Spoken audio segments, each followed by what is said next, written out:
Olá, eu sou a Bia Abdala, seja muito bem-vinda ao meu canal. No vídeo de hoje eu vou dar várias dicas de como eu gosto de fazer as coisas aqui no Ateliê Bia Abdala. Então, separa o melhor lugar no sofá, a pipoca e o guaraná, porque a diversão está garantida. Se você quer aprender a costurar, vem comigo que eu te ensino. A primeira dica que eu tenho para te dar é transforme o seu ambiente de trabalho no local mais bonito, mais organizado e mais agradável, pois é nele que você vai ficar a maior parte do seu tempo. E não necessariamente você precise de muito para investir no teu local de trabalho, para deixar ele harmonioso. Às vezes, pequenas coisas ou pequenas frases inspiradoras já fazem esse ambiente ficar maravilhoso. Aqui, por exemplo, eu apenas passei alguns tecidinhos e dobrei do mesmo tamanho. Esse pote prateado é um copo de requeijão que eu pintei ele para deixar minhas canetinhas, onde eu faço meus moldes. Aquele outro é um pote de geleia que eu colei adesivinhos de coração, onde eu guardo as minhas canetas temporárias. Lá em cima eu peguei potes de geleia e coloquei meus botõezinhos. E isso já faz com que esse cantinho fique bem agradável de se estar. Aqui eu fui numa loja de R$1,99, paguei R$1,99 por cada prancheta dessas, pintei de prateado a prancheta, o pendurador da prancheta e desenhei numas folhas de papel sulfite frases que são inspiradoras para mim. Nesse armarinho eu gosto de deixar os meus tecidinhos importados e algumas revistas, e eu sempre tento permanecer eles o mais organizado possível. Aqui também eu aproveitei bandejinhas de isopor, daquelas que vêm com queijo, com mortadela, com presunto, lavei bem, deixei secar, higienizei bem com álcool, para depois enrolar meus tecidinhos, e assim é uma maneira de guardar eles em prateleira e eles ficam bem organizadinhos. Aqui eu peguei um vidro também que eu usei o conteúdo dentro, não me lembro mais se tinha azeitona, o que tinha aqui, pintei a tampa e eu guardo alguns alfinetes. Outra maneira que eu gosto de organizar e ter perto da minha máquina de costura são latinhas de sardinha ou latinhas de atum, onde eu guardo os utensílios que eu vou precisar. Essas daqui ainda ficam bem interessantes porque eu posso empilhar, então eu deixo clipes, alfinete, aqui tem resto de sabonete, quando o sabonete está bem no finalzinho, essa é uma dica super legal. O sabonete fica bem no finalzinho, só serve para ir para o fundo do ralo. Eu guardo, deixo secar e ele vira um giz para eu riscar. E o legal é que ele sai facilmente na hora que eu passar o ferro. E ainda deixa o meu tecidinho com cheirinho de sabonete. Aqui era um pote de paçoquinha que eu pintei.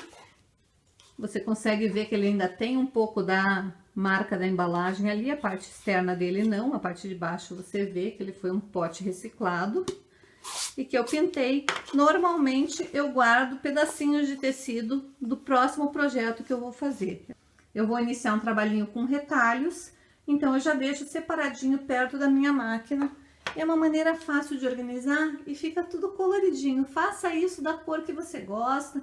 Se você não gosta de usar pintura, não gosta de mexer com tinta e pintar as peças, você pode forrar com papel contact.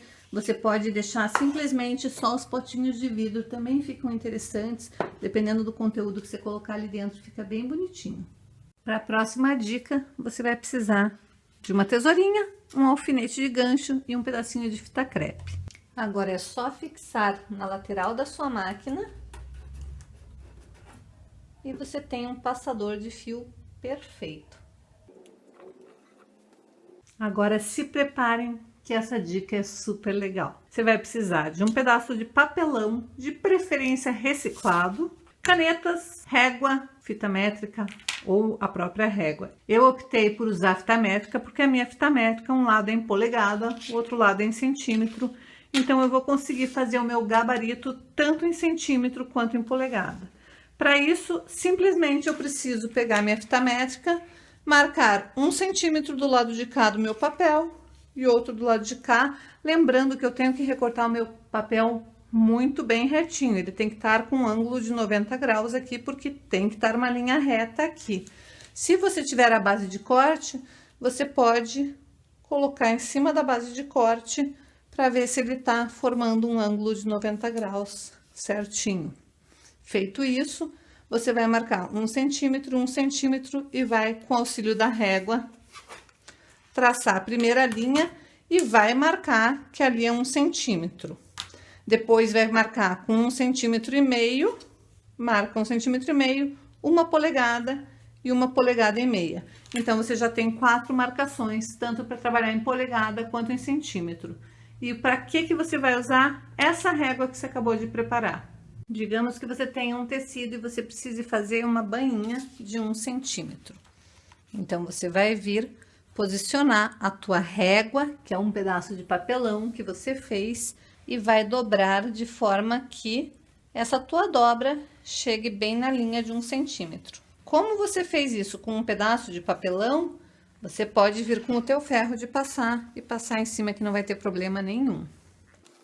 Feito isso, você sabe que essa tua marcação tá toda ela simétrica na medida de 1 centímetro. Digamos que você quisesse uma medida maior, de 1 polegada. Você alinha, dobra na de 1 polegada, força bem a sua base para baixo, por isso que é importante que seja um pedaço de papelão e não um papel. Se fosse um papel, ele iria dobrar. Como é um papelão mais grosso, é fácil de fazer. Basta você alinhar com a linha, com a marcação que você quiser, 1 centímetro, 1,5 centímetro, 1 polegada, 1,5 polegadas, e você pode fazer essa régua com várias medidas. Você pode usar as medidas que você mais usa.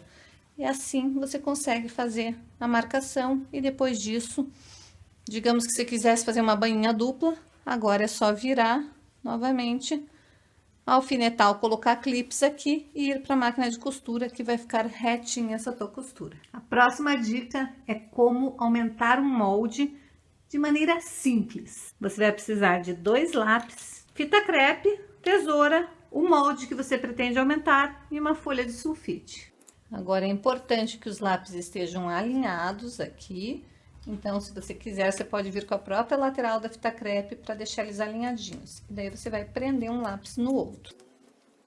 Eu gosto de colocar 2 vezes a fita crepe em 2 pontos diferentes.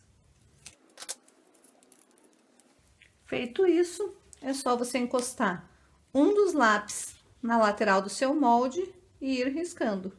Quando você faz isso, você vai ter o primeiro risco é o molde original e o segundo risco é o molde aumentado. Você pode ir aumentando quantas vezes você quiser. Basta você colocar um dos seus lápis no molde que você já está usando e o outro você vai aumentando. Sendo assim, você vai sempre aumentando. Você pode aumentar quantas vezes você quiser. Basta você ir colocando o lápis na linha que você for aumentar. Com isso, você consegue aumentar ou diminuir. Para diminuir, basta você riscar seu molde com um lápis só ou com uma caneta e depois usar a mesma técnica para diminuir teu molde. Basta você ter precisão na hora de desenhar bem em cima do molde que já existia. E com isso, você vai diminuir sempre na mesma proporção.